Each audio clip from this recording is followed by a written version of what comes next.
I recently tweeted about our little experiment, Chris. I just tweeted out that you and I had embarked on a cool journey 1 week before the school year started. I don't even know. I think, correct me if I'm wrong, but I think I reached out to you and I said, I want to do a podcast. And I think the logistics of it at the time were that I wanted to still podcast, but I didn't want to do like a show where I was talking to people, interviewing people. So I said, you want to do a podcast? And you were like, yeah, let's do it. And then next thing you know, we're talking about starting up a school year and then kind of thinking about, well, can we make this work weekly for an entire school year to document and reflect on the things that come up, how we deal with it? Can we break it down? Can we make things more complicated? What can we do? So I just tweeted that out, and I'm really pumped that we were able to do it. And I even said that it was one of the best reflective practices I've ever engaged in, because basically what this was for me was a weekly reflection on my work, what my kids were doing, what I was doing, what I was thinking. It was so cool. Like when you break it down and you think about, when I talked to you about learning spaces, then I went back to school and I experimented with learning spaces, and I really did my best to not only talk the talk, but to walk the walk. And this is it. We've gotten to the school year's over. It ended for me yesterday officially. And I've got this right here. I taped this up because I always joked with you that, this was prime space. You probably can't see it. It's probably fuzzy because of my camera, but it basically says episode 40, mission accomplished. And I felt good during the process of creating the podcast, but I'm really feeling that elation of looking at not only the process that we engaged in, but the product that's been created. So yeah, I was just thinking about that before we came on, and I'm really proud that we were able to do it, and I'm proud that we accomplished something that took a long time to do, and we hit it bit by bit, piece by piece, and it worked. It's just before we hit record, we were both, we're talking about what it means to sort of leave a space. And partway through it, I'm thinking to myself, oh yeah, so we're talking about what it means to sort of leave our respective jobs, because we're both shifting in September. But then I started to think, like, how are we now talking about the episode 40 of the podcast? What's the meta layer here too? Are we sort of talking about next steps, what leaving this learning space is going to look like? And we both, I think we landed in a similar spot, as in, we don't need big goodbyes. We can kind of leave the party, start saying your goodbyes a little bit early, so that you have the freedom or the mobility to just leave when you want to. And, you mentioned the whole observing our colleagues, and some of them stayed longer at work yesterday. Some of them jetted out right away. I'm sure some of them had extended lunches on the last day as well, right? All those different ways of leaving the space. What are your thoughts about this space and how we leave it or we play with it over the summer? What's the, if these are the digital hallways? And I agree with the sort of the layer of that long-term, the impact of the long-term conversation. I'd never had that, I guess, that type of structure with a lot of the PD. It's so kind of staccato PD without the, let's say, the wraparound, and let's say the accountability, and the, oh yeah, I noticed this week, and then that's rolled into the actual PD. Like it was so responsive to where I was in the school year, which, it's funny because it also makes me think about when curriculum or classroom experiences or learning experiences are that responsive. It's sometimes difficult as the observer to figure out what the learner is actually going through. Because when the learner is so independent and kind of doing their thing, it really does avoid classical assessment. Like, you can't come at it with that standardized rubric, because it isn't until the actual learner reveals the depth to which they went that you sort of see, oh, now I see where you were going, right? It's easy to kind of, it's easy to sort of fall short of the value as a teacher sometimes when you're observing kids when they're learning, when they are so engaged and not with you. And I often wondered, in the pursuit of this conversation that you and I have had, 40, like probably 60-hour conversation in total, right? You know, people, I never came at this trying to create an accessible framework for somebody else. I don't think I came at this thinking to myself that I needed to polish it or structure it in a 3-part fashion, or here's the intro, what we're going to talk about today, or and in doing so, I suspect that there's individuals that kind of checked in and thought, oh, when are they going to get to a thing? I need to find out about this thing. But then I also wonder if there's other individuals that listened and thought, you know what, I kind of stuck it out. And I kind of appreciated the fact that you landed on something, didn't let it go, and kind of messed with it a bit, and then left it just a little bit messy. There's no branding or taglines in what we did, which is again one of the spaces that that type of polish is it's an easy front end to fall into with podcasts. I mean, I'll say it, some of the podcasts I do love to listen to, all of a sudden in the middle is like, this podcast is brought to you by BAM Radio or Audible. I don't even want to do it. Excuse me, which I probably could as far as audiobooks, but like these kind of these distractions from the conversation. When I say that there's a 60-hour conversation that you and I just had, I feel like I'm hyper aware of a lot of those minutes. Like, they sit there. It feels it's real. It feels like an accomplishment. And I do agree with your Epi 40 that yeah, mission accomplished. Though, you know, if I were to go back, the mission in itself became the practice. You know, because, you know, we would touch base on something. I'd even up to hitting record. There may have been something during the week that I wanted to land on. And I'm like, you know what? I don't think that's where the learning is going to go. We're going to go in a different direction today. So, yeah. Very cool stuff. But back to the original thing. What are you thinking? What does this look like over the summer? Now we're into summer school. If this is a learning space, this is the summer school model. I like the digital hallways term, right? I like that, because some digital hallways I'll be taking a break from. Yeah. This one, I see this one as, I think, from my perspective, I would like to continue to connect with you once a week, maybe once every 2 weeks, depending on like our vacation schedules or whatever. But I think I'd like it to continue, because I like this idea of summer school. Like, I like this. Can we now track Decoded over the summer so we can document and reflect on what are we doing over the summer as teachers, elementary and secondary, right? Because that's what we are. And the whole aspect of moving schools and like grades or whatever you want to call it, that's very cool too. Like, can we document what that's like for me to go from junior to primary, and what am I doing week to week to kind of prepare or not prepare? Because that's the thing too. Like, I don't want to come off as like I'm always working. I'm not. You know, I'm not always working. Last night, I was exhausted. My wife was exhausted. My kids are exhausted. I literally sat there in front of the TV and I ate chocolate, gifts that my kids gave me. I just literally started cracking open chocolate, just eating. And yeah, very similar in our house. It was very similar. Yeah. My son was like, can I have some? I'm like, yeah, sure. Like, I was just eating chocolate.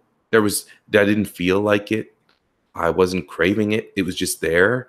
And it was just time for me to do something to, like, I don't know, numb myself or just something mindless for a little bit. I'm sure people can find different ways of doing mindless stuff, but that's what happened last night. Cause it was like, my job, I don't know if you'd say the same thing. My job is a 10-month commitment. Like, when I get my class list, those are my kids, and I'm responsible for them for 10 months, right? They, like, every day, all the time. And that responsibility went away yesterday. And there's a good feelings with that, and there's bad feelings with that. And one of the good feelings was, okay, I can just chill. It's not mine anymore. That class list doesn't exist anymore. These students don't belong to me. I'm not their teacher anymore, formally. So I was just letting that air out, right? Because it's like I was just pushing out. It's like an air mattress. It's been filled for 10 months, and last night I was pushing the air out of it and folding it up, putting it away for 2 months until I get to my new school where I got to open it back up, fill it with air, get that class list. And here's an added layer that I've never really had in my career before, like I did over the past 3 years at this school. I got new students all year long, every year, the past 3 years. That's never happened to me before. It was very foreign to me, knowing it can happen, which is weird because that was your whole job for the past 2 or 3 years, right? Was getting kids all the time and then throwing kids back out into the system all the time. For me, every now and again, you get a new kid that arrives in February or March or something. But over the past 3 years, I've been hit over the head with new students coming from different countries, different schools, under different circumstances. And so I always felt like there was never like a feeling, now that I look back on it, of like just a calm, like go with the flow. There was always go with the flow, and then whoop, we got 2 new students. And with that comes what I call the training, because when you get your class in September, there's a time period where students, it's like a training period, right? It's a probationary period, but nobody gets fired.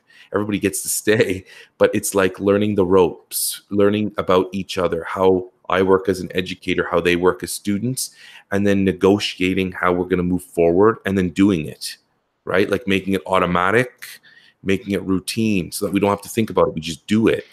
And I found there was a lot of those blips. And personally, I dislike, I was going to use the H word, but I'm not going to. I dislike the beginning of the school year because I do not like, personally, training periods. I don't like them. And as a teacher, you do it every year. You do it for like 30 years over and over again. It gets old. Like, I'm tired of it. And I'm always kind of looking for new ways. That's why at the school I was at, they had a thing in September called in August called Sneak Peek, where there was a day near the end of August where the kids and the families could come in, get their paperwork, and find out who their classroom teacher is. Because then there's no surprises on the first day of school. Everybody knows, oh, you're in my class. I remember working at schools where I'd be outside the first day of school with my class list, and I wasn't allowed to tell people that they're in my class until the bell rang and I started calling names. I hate that. Oh, I used the H word. I despise that. Why are we doing that to kids? I don't know.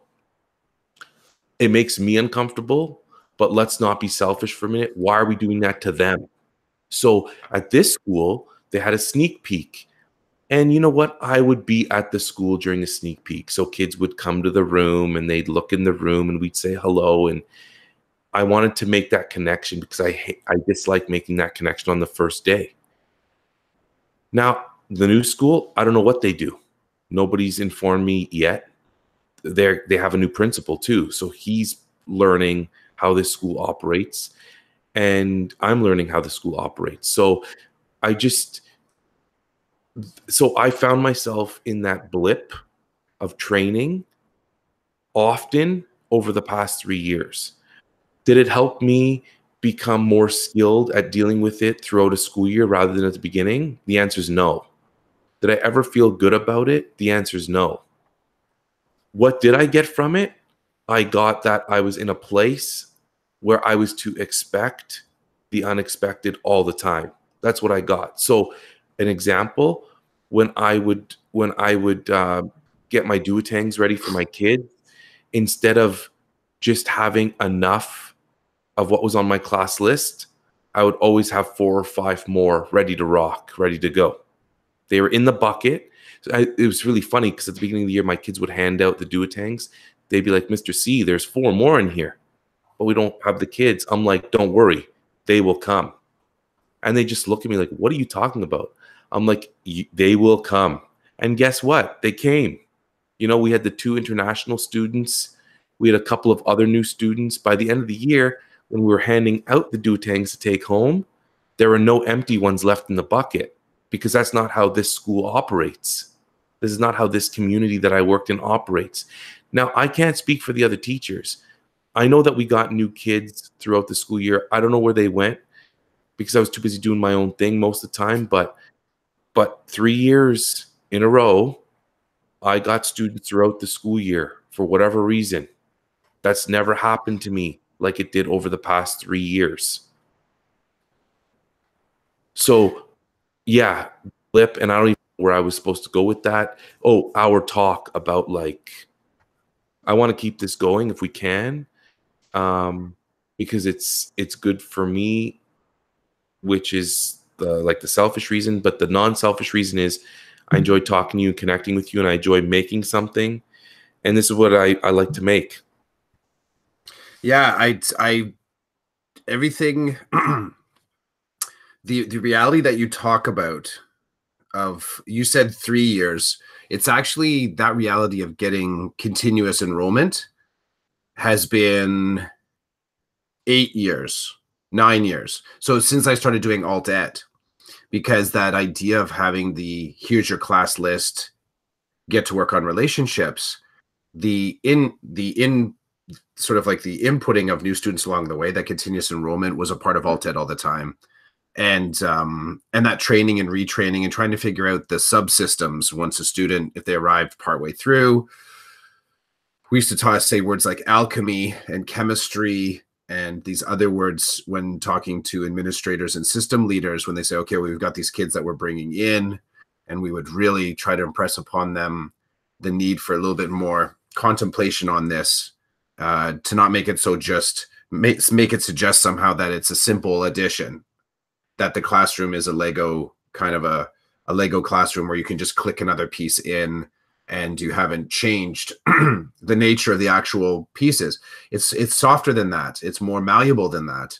And there are times where we're in conversation where I would in conversation over the last 8, 9 years, where I would say this isn't the best, this is not the most effective way to support this child, because bringing this student in, we know of connections this student already has with some of the students in here. The students are aware that this student is coming in right now. We need to logistically work this a different way. There's nothing magical about it. It's a lot of grind and hard work, because the accountability, as you said, to track a student or a child's development in those, in the learning skills and the social skills, is now that's something that's very prevalent, because we've associated entirely with wellness and equity. So before, when we just talked about learning skills in a silo, I think that much of those conversations were tagged into learning skills in isolation of social wellness and social being. The learning skills were entirely, is the kid doing well in math? Or are they able to structure a paragraph? Or have they demonstrated, you know, an ability to do do, re, mi, you know, in some fashion? The merging of these silos, though I get the reason doing it, we're starting to see some of the challenges that are still the work that needs to be done in our system, because the students coming in aren't going to change. I don't think that, well, let's see where the new ministry takes us. But I think our eyes have been opened in a way to the complexities of the children in our classes now. And our awareness and our knowledge of them, I don't know if it's I don't know if it's balanced with the tools that we need to support them. Now, this could always have been said. Any teacher at any point in time, when they're saying, yes, this whole modern learning thing, and they're talking about it back in 1970, they could have said that we still don't have the appropriate tools to deal with Johnny in the corner there who, I don't know, is constantly throwing chalk in class. I mean, that's just one small possible infraction that seems to fall outside of the box of what normal learning would be. The interesting thing moving forward is because now there's so many more pieces, which now also include not just the complexities of servicing the community that lives around your school. In my case, it was servicing the community around the school, but we were a regional program, so it was of our region in the board. And now you have this other layer of also servicing nationally, servicing globally. Because if you do have a family that has arrived in your community, despite the fact they have moved into the community, it can feel like you're reminded you're reminded right away of what's missing in our system. And we're often reminded of it because the teacher in the classroom has to be the sort of like the architect. Architect's the wrong word. It makes it suggest somehow we have the resources to do it. You're sort of in some ways trying to fabricate the support systems at ground level, and it doesn't always flow backwards up to system where they say, okay, now we're going to formalize this so that we have this in place every single time. Even up to yesterday, my colleague and I were talking about some of the adjustments that we perceive are necessary in the system, and this had to do with part of the intake in our program. So one of the things that we discussed was one of the sort of blips that we have seen is that based on this past school year, we wanted to talk about limiting if there was something that happened, if there was a group of students that all got suspended at once, could we sort of leverage to say that we would have only a minimum number that would actually arrive together at one site? Our sites are there's 4 sites and each one is in a region. So let's say if there were 10 kids that all did a thing together at one high school, the default could be perceived, we'll send them all to one site. Now, that's not great, because if they're all being processed and they all did a thing and they all arrive at one site, that's a very high concentration of individuals that are connected in a way that has nothing to do with school. So you have to unwind those connections first in order to try and get them back to connected to school. So we were sort of looking at this as a bit of a case study and trying to suggest ways that you could have something in place ahead of time that would make sense to the teachers, to everyone in the system. And where we got to is like a little further conversation, like this sort of thing has not necessarily been discussed. Now, my colleague is deep. So, 14 years in this portfolio that I just came out of. And that kind of rattles me a bit that this type of a discussion hasn't happened yet. So there's a lag between what the system is able to observe as the needs in the classroom. And I think in some ways the discussion is a very similar struggle at both elementary and secondary as education expands beyond. It's one of the symptoms of quick expansion. I think it's also one of the symptoms of just growth in general. And my only feedback to you, it's not even feedback, but the thing that I always wonder about is, where is it that you get to speak to this to the system level and say, hey, you know what, I had my stuff in order. I was fulfilled, I'm fulfilling the expectations of the class. The kids are connected, and yet still this thing happened. Is there a way for you folks to sort of consider that impact? What's that transition plan for students suddenly joining an elementary class? Is there any space to sort of push back on this a little bit? I know at secondary, there were times where we were able to sort of push back a little bit, and we had some delay time where, let's say, students did arrive. But it wasn't always, not always. At some point, your boss is still your boss, and that boss has bosses. And we never got into the room where the discussions happened. So what do? Right? You are going to be in that trying to make the best of it at the classroom level when a decision has been made levels above you. And this is the case with, you know, someone suddenly drops into your community and they live there and now they're going to come to your school. Yeah, not much more you can do unless you can get into the room where the conversation happens. So I'm going to be thinking about that a lot going into my next portfolio too. I will have some stability because all of that enrollment with the students that I'll be working with is not something that happens on the fly per se. The students that I'll be working with, they, because of their special identification, because of their identification and their special education association, stuff doesn't happen quickly. It tends to be a little bit more procedural. And that sort of planning to have a place for a student, it tends to be a little bit, I won't say thoughtful necessarily, but it tends to be, it's mapped out in a way that it just doesn't happen quickly.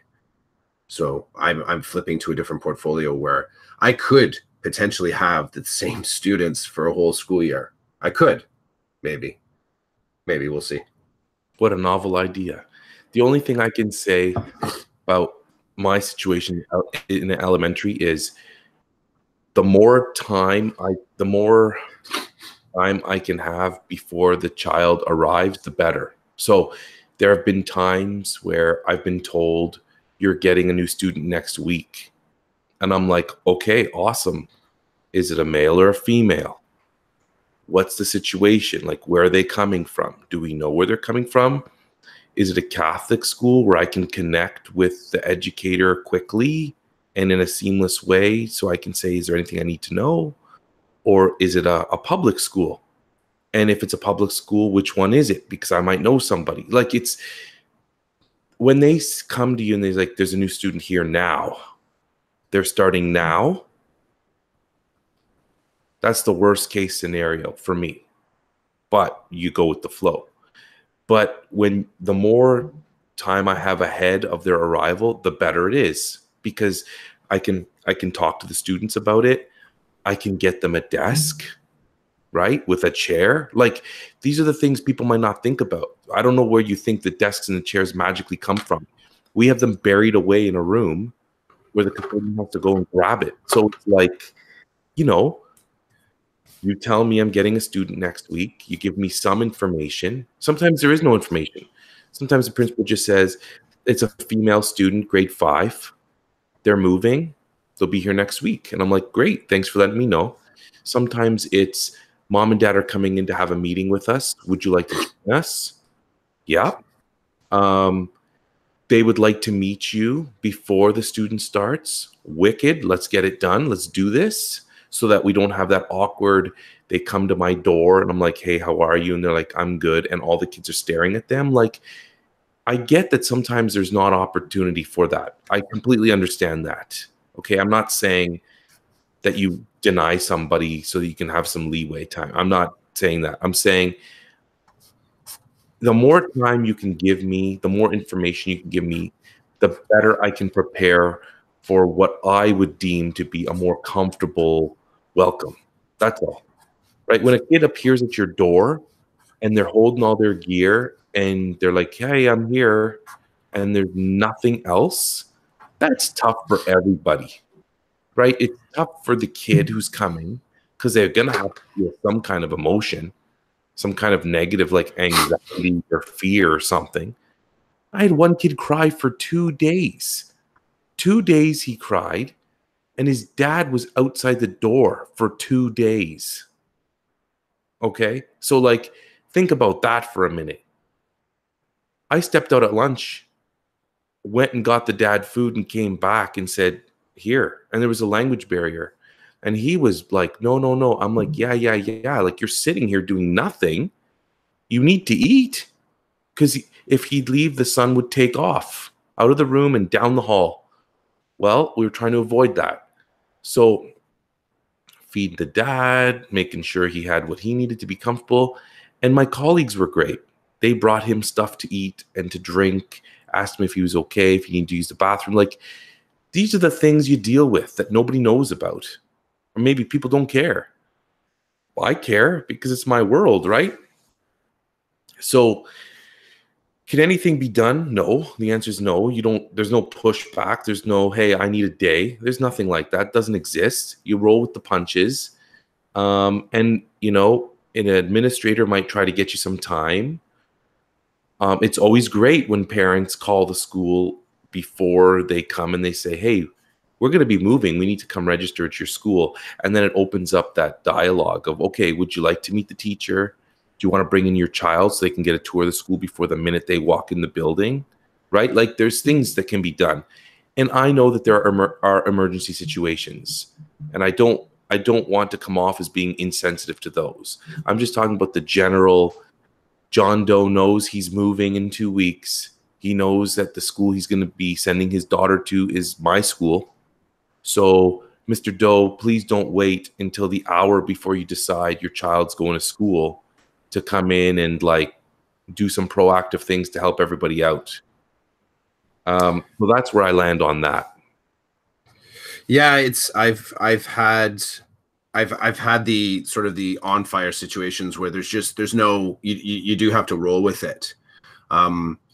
We've talked about what does, you know, at what points in the semester can we bring those back to sort of do case management, because it's as important to talk about the students' progress and integration and productivity and wellness in a connected conversation to the classroom and the teachers as well. So you need to sort of have those discussions. And maybe it's a time, maybe it's like it's hard to build the time. I don't know. But we've had students as well that show up, like they've been just directed to show up. And it's tough because you get in that space where you get, I totally get it. We're going to support the student. We got to support the student right here.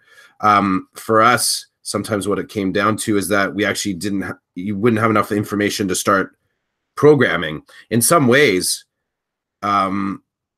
if I don't know what courses the student is taking, or if I don't have access to the courses, then to start doing courses just out of hand ends up, you know, for a resistant student, they're not going to work on something just because, you know, they want to feel like there's purpose to it. Even if they're, let's say, slightly resistant to school in general, they still want to have a sense of purpose that these courses are connected to something that they were working on before, or they're working towards in the future. So those type transitions are, I definitely, I think I'm going to be flipping to the other side of the coin now, where I'm going to have a whole heck of a lot more meetings about students that may be coming in. And because of the scheduling, let's say, of IPRCs, which I don't know how formalized they are in yours, like there's sort of scheduled times when IPRCs can happen at secondary. You do the ones on the fly as well. But again, I don't know yet if I'm looking, it's funny, I don't know yet if I'll be looking forward. It's not as simple for me to say as I'm looking forward to having a stable caseload. Because I will say that the moments when students kind of jumped in to your day is where you start, like, it's good litmus.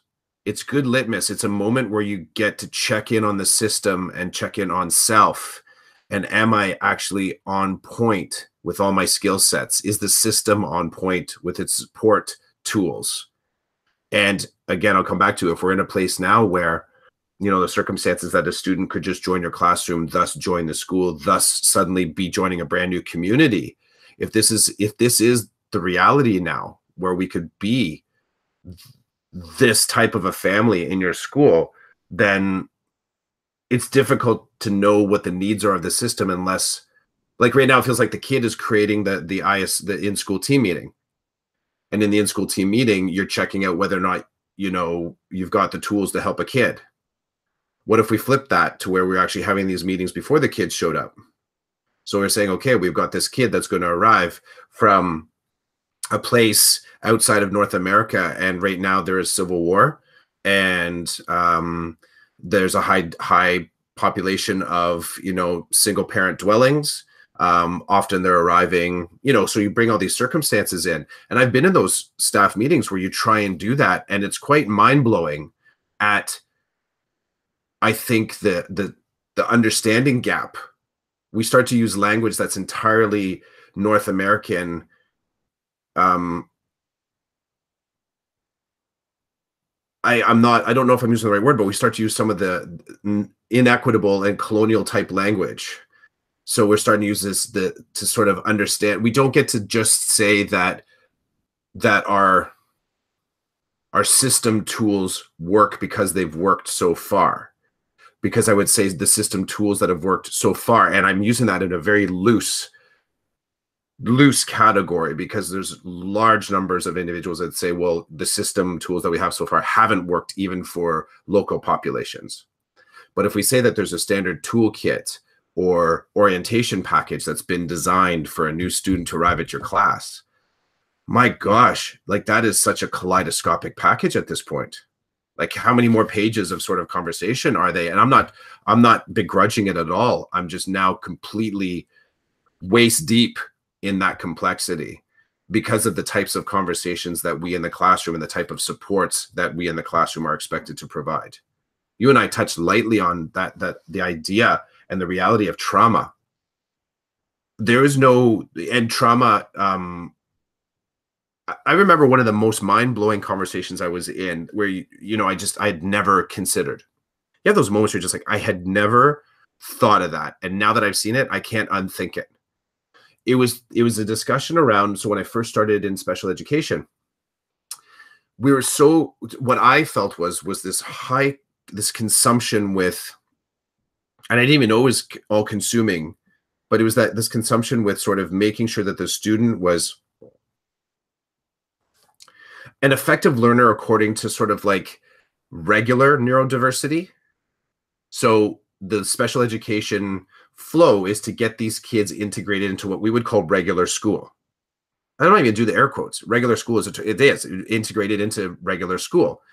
There's been some really great conversations after that where I've been in where they say, well, let's talk about neurodiversity as a status unto itself, where it's not that you're bending or breaking neurodiversity in order for it to on-ramp with regular school.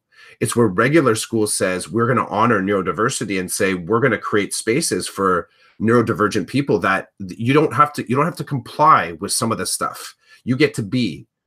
Someone said to me, well, this is connected dots, but another instructor in spec ed, they firmly believe that ADHD was a learning style.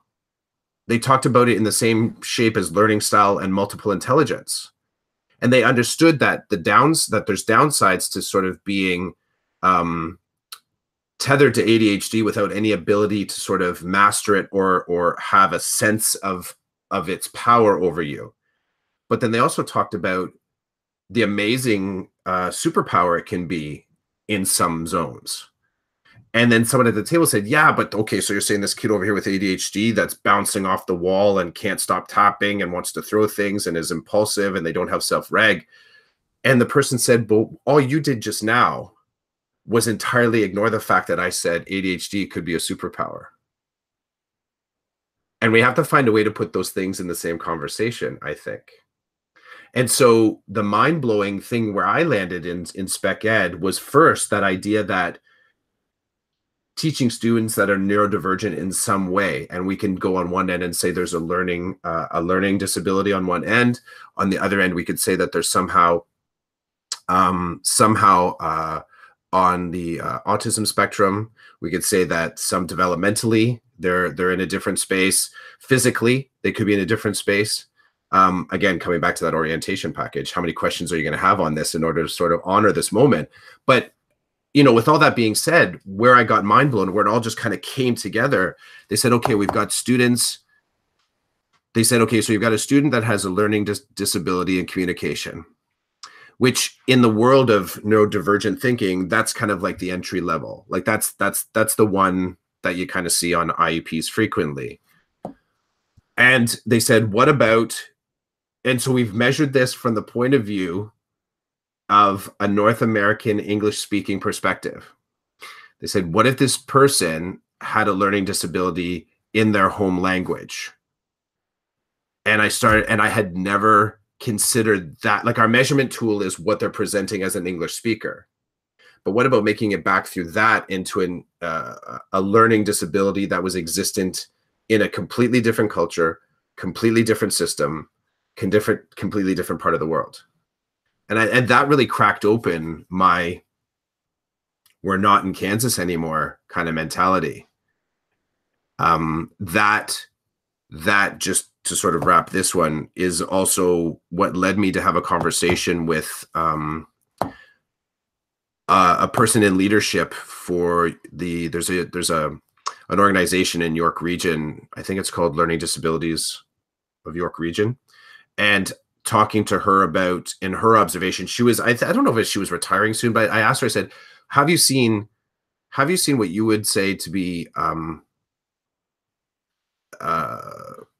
the sort of like the teaching of learning strategies and the support systems that are being offered by high schools for students that have some sort of identification or learning challenge? Have you seen reasonable growth in it? As in, have you seen it change? Do you think that, we're better now than 10 years ago? She flat out said no. She flat out said no. She said, no, I don't see it growing in accordance with what the needs are. And again, a little bit of a mind-blowing moment. Again, a reminder of what we're receiving in the classroom. And again, going back to that orientation package. Hey, welcome to High School X. We're happy to have you. Sorry, but we're going to have to spend 3 or 4 days getting to know you before we can actually put you into one specific classroom, because there's a whole lot of stuff going on here that we can't just make it as simple as, oh, you're grade 3 age, you're going in a grade 3 class. I get that. And then it's like, well, how do you win, right? See, maybe there is no win. Oh, maybe that's the language too, right? Yeah, maybe there is no win, because for me, it's, oh, this is how old you are. This is where you're coming from. Like, this is a class you're going into. You start now, right? And then the flip side is your perspective, or what your experience shows, in that, welcome to the school. We're going to need a couple of days to figure this out. Yeah. So stand by. So there's either, okay, here you are thrown into the fire, or here's a standby area. Please wait patiently. I get it.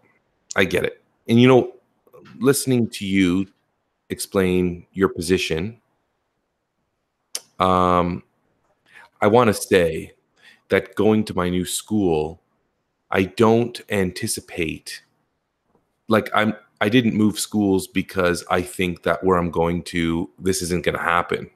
I'm not saying that. I'm just saying that I've never, up until these last 3 years, I've never experienced this arrival and departure of students like I have here. That's all I'm saying. It was just weird, right? Because it's just different. And I guess you could say I'm kind of a creature of habit. And so when you throw new things into the mix, which happens all the time in education, this was just different because I think we're dealing with humans, right? Like, it's one thing to come to me and say, okay, this is what we're going to do in math from now on. You need to start doing fraction talks, and you have to do them every day. And this is what they look like. This is how you do them. That change is like, that's the change you see all the time. But for someone to say, here's a new human, roll them in, make them feel good. It's like, yeah, of course I'm going to try to do that. But there's just something about it that doesn't sit well with me. But there's a lot of things that don't sit well with me. I like how you mentioned the leaving too. Yeah. Because there's something to that I don't know. You don't often, we create at high school, we create the leavings around very specific times. And in the general practice of leaving, it's at the end of each semester. And somehow the leavings that happen in June are all emotionally, charged up, those ones. But as you mentioned before, like, June will happen. The emotionality of the whole school year is going to all come crashing in on one day. And we're going to have moments where we connect, and we're going to have some moments of disconnect. And then on Saturday, you're going to wake up and you're going to go on with your day. Like, it's the human condition. It's the circle of life. We're moving on the next day. The choice to sort of stay connected does not feel the exact same way as the feeling of being disconnected on the last day.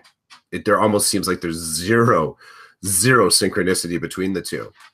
And they are both intensely obvious.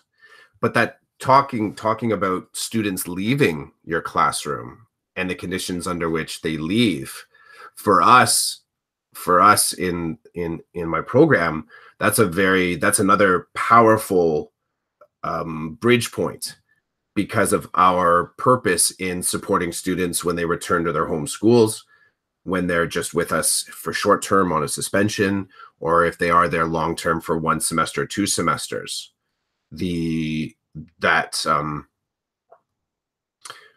And what we try to do is exactly what I was just mentioning to you, is play a part in, by the way, the student is coming to you next school X.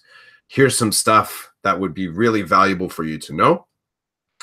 And here's some stuff that will be really valuable to program for student X, because everything will be a whole lot better if you do. It's not the Lego piece. So, the Lego piece coming in and thinking this goes and clicks into your class. It's not like that going out. And I'll even use that metaphor in reverse. In a class where, let's say, you're clicking that kid in and they become my context is that the student can be clicked into sort of like the base unit, but there aren't a lot of pieces that get snapped down on top that makes that child's connection to the whole classroom experience, if you were to pull it out, that it creates destabilizing with that. You have, I think, I'm going to say, and I'm not saying is that we're not building rapport or I'm not connecting with us. Again, the kids are working on very specific courses, often coming from different schools. They know they're going to return to another school at some point. So there's a little bit of cool confidence there that they can kind of exist in their own spaces. And in the grand scheme of it, what destabilizes more, what is more destabilizing, and is if there isn't a good plan for them to return to school. So them going to the next step. So we try and play a deep role in connecting with the guidance counselors, the administrators, not often the teachers, but maybe the other support systems like the CYWs, the social workers that might be at that next school, in order to help this kid move through. So it's that idea of leaving. I don't think we talked about it a little bit as aftercare. So the aftercare of helping it. And I can't even imagine what that concept would look like from your position. If you have, what's the cap on your class, just offhand? I know, is there a cap? There's no cap. There's no cap. Okay. So let's say you have 25 kids. I'll just say, and I don't know if that's fair, but let's say you have 25 kids. So you have a student that, maybe has been with you. It's for the whole year, but then you find out they're transitioning in, I don't know, I want to try pull a tasty space. Let's say it's 1st of February and they're transitioning out there. What does that look like? What would your support of that student going to their next school look like? Not saying that it has to be, but it's a space that I don't know. I just don't know if the discussions take place. That's all I'm saying. I'm not saying it like I'm being judgy, like I don't know if they take place. I'm just saying if these discussions take place, what does it look like? What does that discussion look like to support a kid that's leaving you, Canadian style classroom, moving to another Canadian style classroom? And let's say it's just a straight up move. It's a straight up move. Kids got this. Grade 4 student, they're on point. They've taken their, their solid level 2 student, solid level 3, but they're doing it. They got friends. It's all good. And then in the same conversation, say, well, what about another student, a struggling student? Maybe there's family issues in the family. Maybe there's, instability as far as housing, but they're moving to another space. What does that conversation look like? We used to talk about transition conversations, but again, it tended to be at formal bridge points between grades, between semesters, between elementary and secondary. I just feel like I'm making this get to know you orientation package thicker and thicker and thicker. And I do the hands only because I'm imagining it as like pieces of paper, which we're still not entirely away from it, but you're looking at a multi-page registration package of getting to know you and support systems. In my experience, when kids have had to move schools or whatever, it's always been, here's my experience. The kid says to me one day, I'm moving. And 98% of the time, I say, okay, you're joking. I've not heard from your parents. I've not heard from my administrator. They're like, no, I'm moving. Well, when are you moving? Friday. And it's like Monday or Tuesday. Really? Okay. Where are you going? I don't know. Is this because you're like being lazy and forgetful, or you just truly, your parents just said we're moving? And so there's always that conversation. Sometimes they say, I'm going to Saint so-and-so, like they know the school that they're going to. And I'm like, okay, well, is anybody going to let me know? Like, are your parents going to write a note? Did they call the school and let them know? So there's always that dance between me and the student. They say, I'm doing this. And I'm like, okay. And depending on the student, sometimes you don't buy it. Sometimes you do buy it. So for me, after that, then there's the march down to the office where I say to the secretary and the principal, this is what student X just told me. Is there any authenticity to this? Or like, are we all just blind here? Then there's either yes, we got a call, or no, we don't know what you're talking about. Step 3, someone will now contact the parents. Will it be the teacher? Will it be the administrator? It depends on the situation. It depends on the report. There's a lot of layers there. Okay. Then somebody contacts the parents and we find out they're leaving. At that point, my position is to do nothing in terms of, I'm not contacting the other school or anything until the whites of their eyes are at that school and an OSR has been requested. Once the OSR has been requested, the secretary usually lets me know the OSR has been requested, the student's is at such and such school. Then again, I look to see, do I know anybody there? Do I have a connection there? If the answer is yes, then I reach out to hey, I'm so-and-so. I met you from somewhere or whatever. One of my students is going to be in your room. If you need anything, let me know. And yeah, I have to say, this is all done professionally. Like, it's like, the way I see it is this way. When I'm getting a new student in my class, one of the things that I've always been trained to do right from Teachers College is make sure you check the OSR, make sure you talk to their last teacher, gather as much information as you would like or that you need to help make a smooth transition, right? So in my case, a student that left had some special needs. And I was only starting to learn about the special needs when this student entered into the process of leaving. So I didn't really have a handle on the special need, and now they were leaving. So I thought, I really need to communicate to the next teacher, these are the needs. I barely got into it. Like, you need to figure this out, because without meeting these needs, the student's not going to succeed. And I was able to do that indirectly. I was able to say to a colleague that I did know, please tell this teacher, if this is who she's going to be with, to contact me. And it worked. The teacher contacted me and said, hey, I was told to contact you. So-and-so is on my class list. What's up? And I'm like, well, you're not going to get the OSR for 2 weeks. So just know that here are the strengths. Here are the areas of need. This is a very easygoing student. So this student's just going to roll with the punches. There's going to be no, like, that's the other thing too. You're working with student, amazing kid, great kid. We all missed her like a minute after she left because she was so sweet, so kind. But she wouldn't tell you if she wasn't understanding something. So, you just pass along that information. And then it helped the transition. So, I was told that one of the first things that the teacher said was, "Hey, I just talked to your former teacher. They miss you.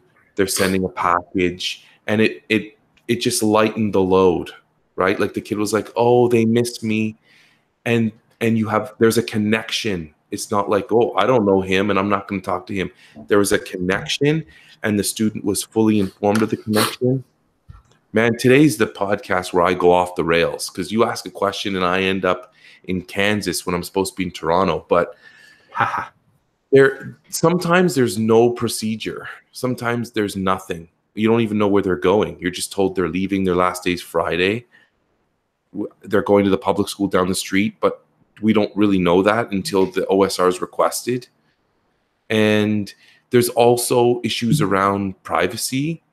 And so when I do talk to other teachers or when they talk to me, like I said, it's a dance because you got to be professional, and you can't just be dumping everything, but it's always done in the best interest of the student. And sometimes, well, let me add another layer on this. Sometimes when one student is leaving, for example, a Catholic school in our system and going to another Catholic school in our system, depending on the student's needs, there may be a transition meeting between administrators and special education teachers. So that happened this year. My spec ed teacher came to me and said, "You're supposed to be getting a new student next week. Me and the principal are going to the school to meet with their team to talk about their needs, to get a handle on the IEP, to get like the ins and outs of this and how and what we need to do here so that it's a smooth transition and that everybody's aware of procedure if certain things happen, certain things don't happen." So I said, "Great, let me know how this plays out." And it's funny too, because when you've been in the system long enough, you kind of know what to expect when you hear about these meetings. So when these meetings happen, you know that there's a need that is greater than the average student moving from school to school. You just know that. And so that these things are good. They're good to know because you do not want to be sideswiped with something like this. And when the people above you know that sideswiping is not going to happen, then it sinks in a little bit more that this is going to need to be dealt with in a different kind of situation.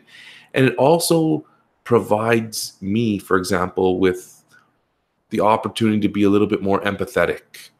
So like I said, when this one new student arrived and he was crying for 2 days, he literally cried for 2 days, and he sat near the door so he could see his dad outside the door.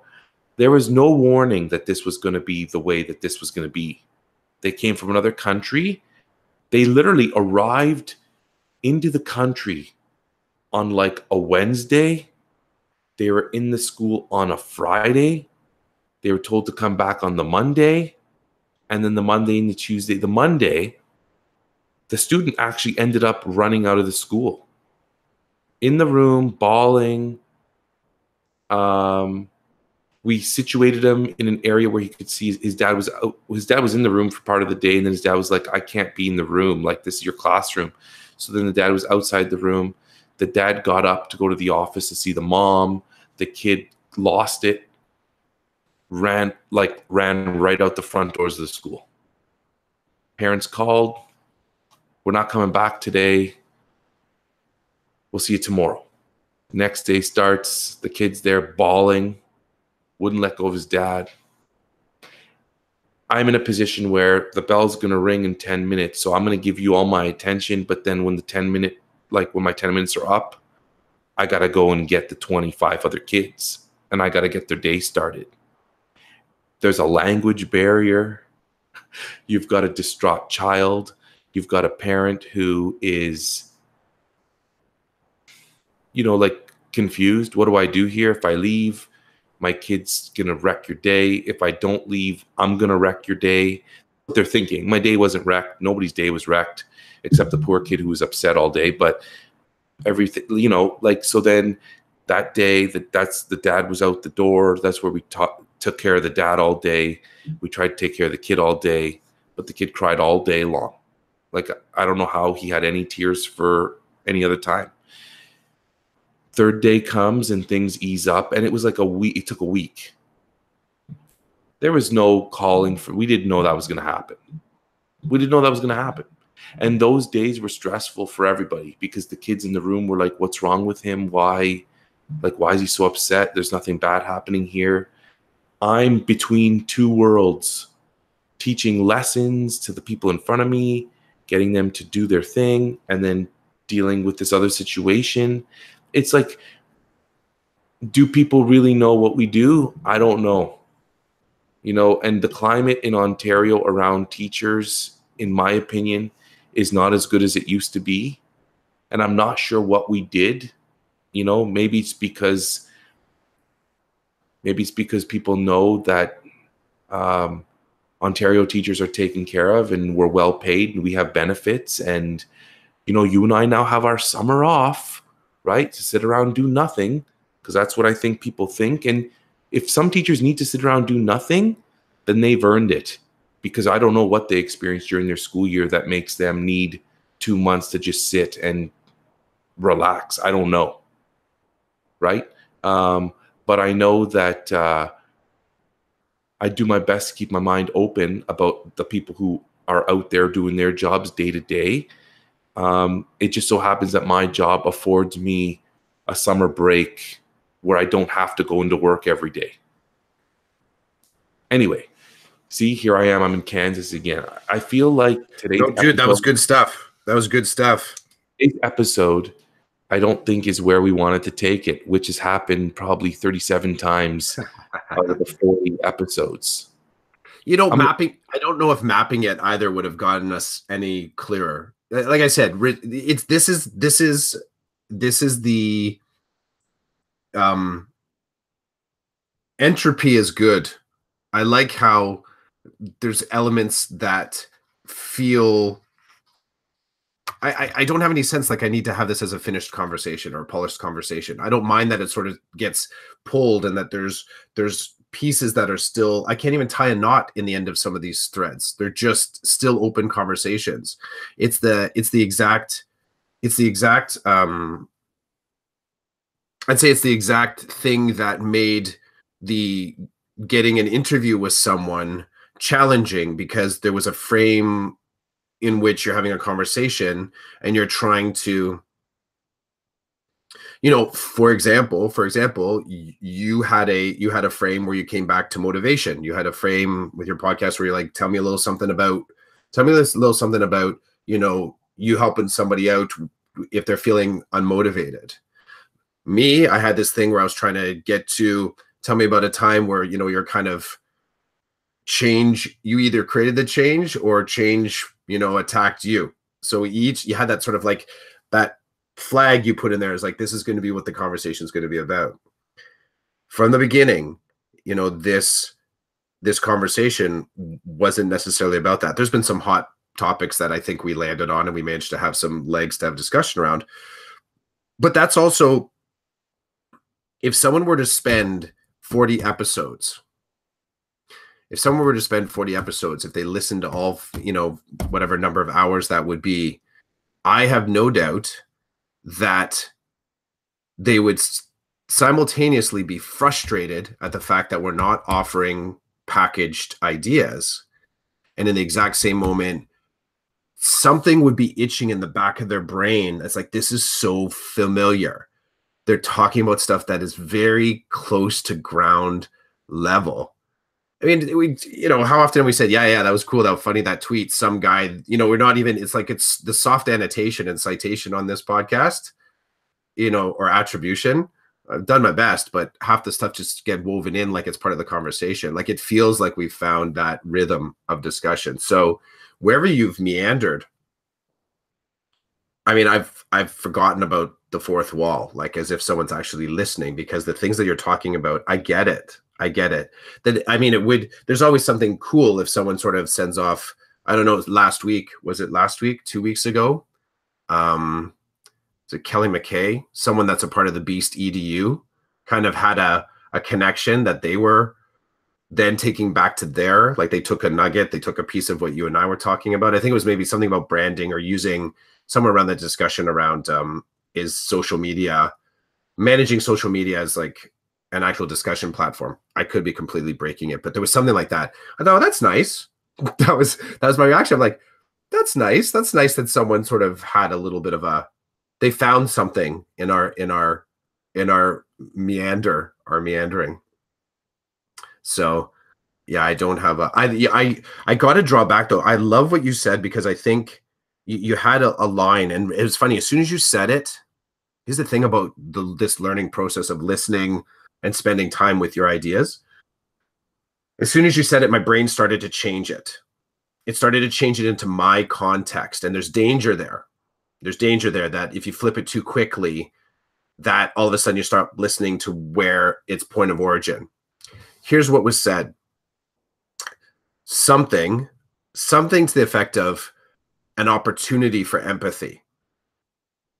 And it just struck such a chord with me for multiple reasons.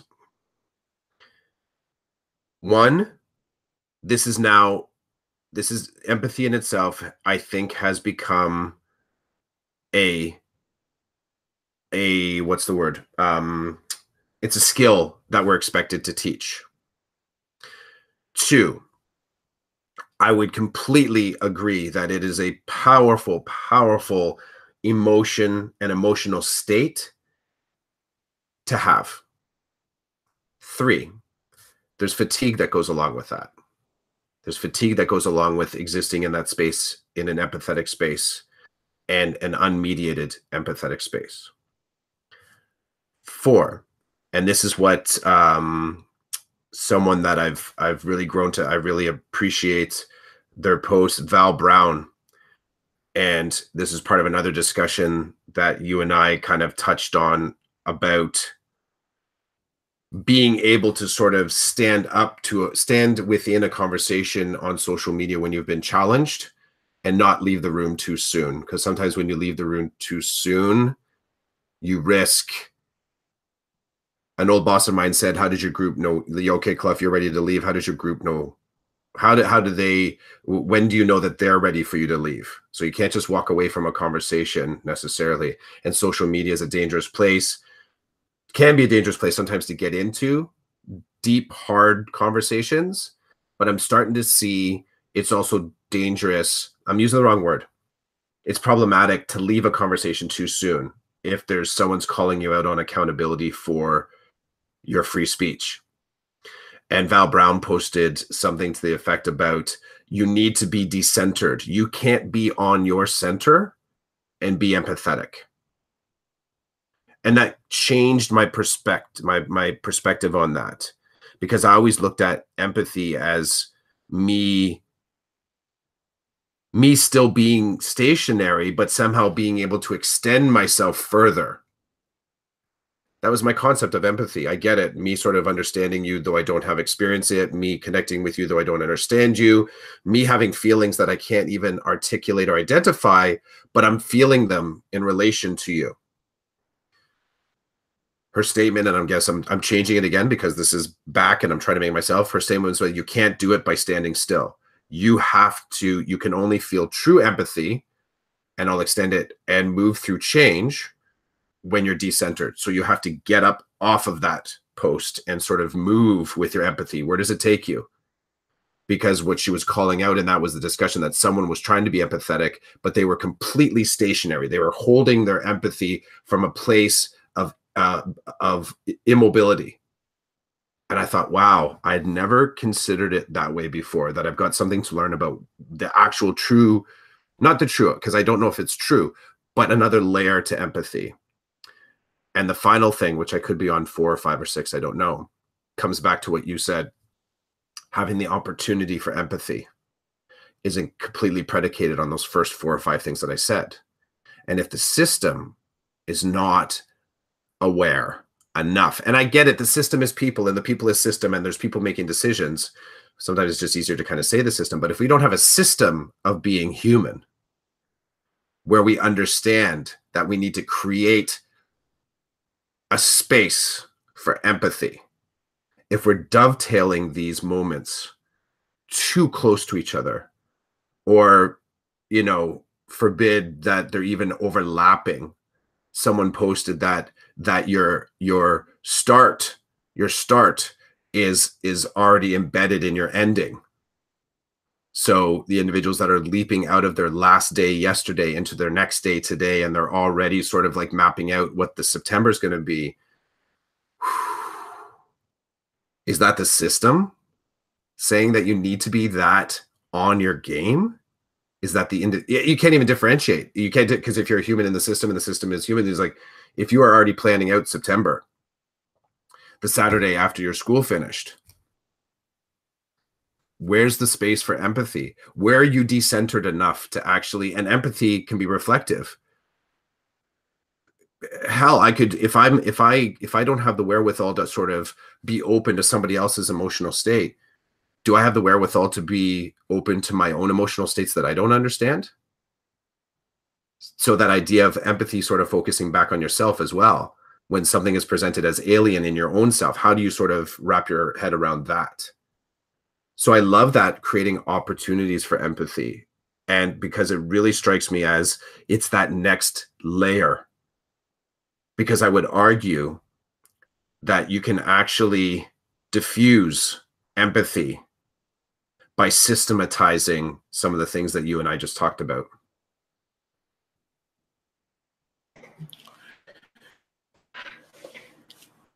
Going deep, Chris, going deep. Saturday, yo. Saturday, first Saturday of the summer. Is it? No, last Saturday was. Dude, I don't know. For me, summer doesn't start on June 21st. Summer I know. School ends. Someone called it a teacher's New Year's Day. I thought that was kind of clever. There's a lot of good ones. Yeah. I mean, lots of good ones. So I think if it's okay with you, we're going to call it an episode. And it's hilarious that it didn't go. I thought we were going to talk about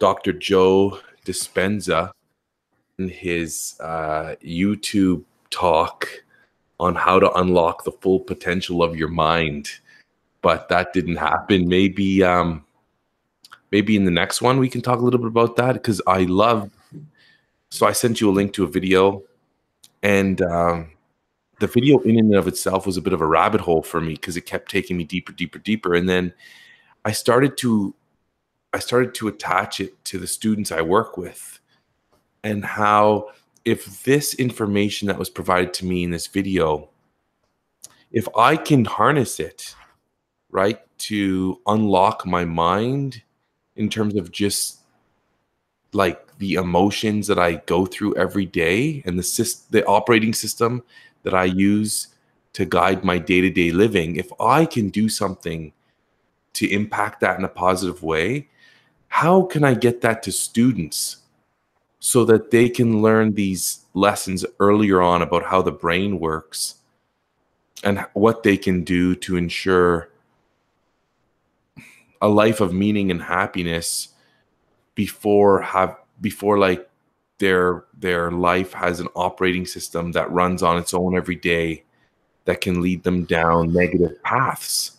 I don't know. I'm trying to, and I know, you know what, even as I tell you, my brain hurts from saying it, because it's such a huge task for me to try to understand what this doctor's saying, and then how I can connect it to young people and get them to take something practical away from it that they can use and practice. Because he talks about meditation being the key. I loved that was actually, because I was listening to it in a similar fashion. What are the steps here? Doctor? Like, and the host was cool, because he's just sitting there the whole time, and he contributed he contributed. He sort of like moved the conversation along a little bit. But considering, I felt in some ways that this was probably an excerpt of like a broader conversation. So you really got, you got fire hose kind of philosophy here. But when I was listening to, one of the things that the specific takeaway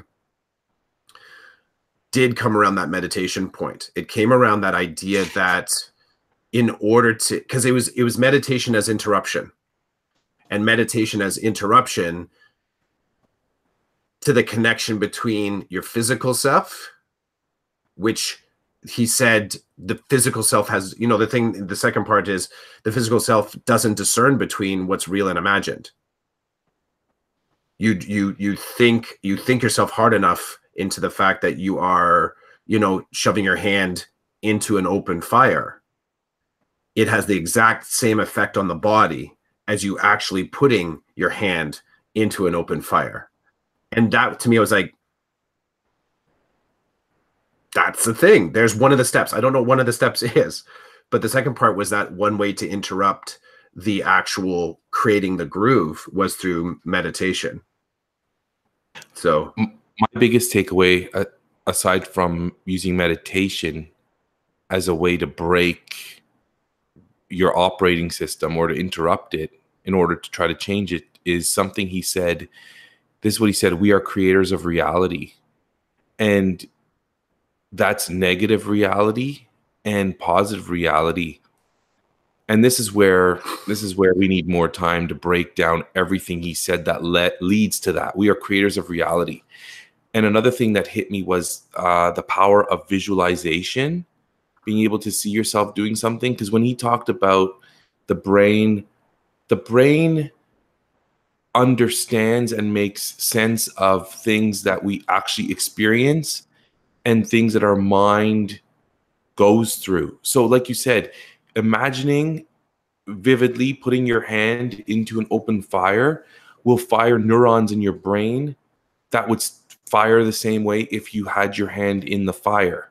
So the way, like, he does this like a ninja, the way he takes it apart, and the way he talks about your body becomes your mind, but you want your mind to become your body. Like, I had to listen to it several times to get an idea to map out where he was going and how he was getting there. But holy cow, like, for me, the power of meditation, the power of visualization, the power of treating yourself well, even if you think that you don't deserve it, that whole operating system, routine, living your life the same way every day and breaking that is like, dude, he had some like legitimate, like, his path from where he started to where he ended is so clear in that it makes sense. And because he's a scientist, he has practices and experiences that are rooted in science. It's like,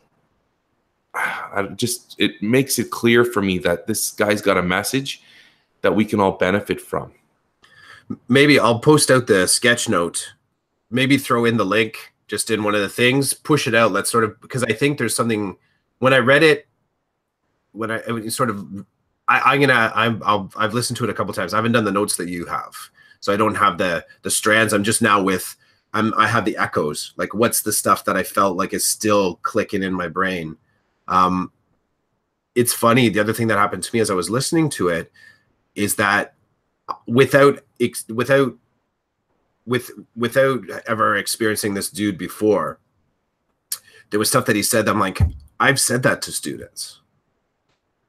This sort of like the dysregulation of morning routine sometimes is really important. And he spoke from it from a different side, is that when you wake up and your routine decides your mindset, and then your mindset, and I loved how he went from trait, whatever, to belief to, right? Like, how I was like, holy crud, when he sort of moved from sort of like the micro moments into here's you at 47, Clough.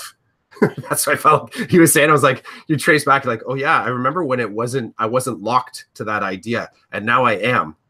So he went from routine, emotion, mood, temperament, personality trait. Yeah. And the way he explained that flow makes total sense. Like, it made sense to me. It's not like it, but mood, temperament, personality, that's huge, right? Because people think they can't change. But according to him, you can change. Yeah. And he tells you where to start, and he tells you it's not going to be easy. And he even tells you how you sabotage yourself. It's awesome. The sabotaging, man, we sabotage ourselves on a daily basis. Totally. The mind can sabotage the body, and the body can sabotage the mind. I know for anybody who's listening to this, they're like, you two are mad. We don't know what you're talking about. But we'll share out the link, and maybe this will get some legs. Maybe we even need to tag some people. Maybe that's the thing. We never tag anyone. We just kind of put it out there, float it on the water, see if anybody grabs. Interesting people have, right? Interesting people have. But maybe this is a good kind of ongoing summer discussion. So, how are you? And maybe this comes out of discussing the idea that the demanding empathy is not necessarily an effective way to have people connect at a real level. And part of that is when you demand the empathy, one of the elements of that is, the individuals that want to develop it. I think he's making some suggestions on how to sort of break from old habits in order to get there. So amazing. Well, Chris, episode 40 was a good one, I think. And I'm looking forward to starting summer school on the podcast. I like that. Summer school, episode 41. So happy Canada Day to you and everybody else tomorrow. You as well. Hope you have a good one. And now that it's summer, I have a feeling we'll be texting each other a lot more. Yep, definitely. Yeah, there'll be a little bit more free time to sort of be able to do it with I'm going to say without podcast necessarily in mind, but as I've said in the past, I have a hard time separating my personal and professional development. Sometimes it's like the thoughts just, right, they weave into each other. Right Dude, on. Well, happy 40th. Oh. Happy 40th. Yeah, same to you. One year. It took a year to get there. That's right. And we'll talk soon. Right on. See ya. Ciao.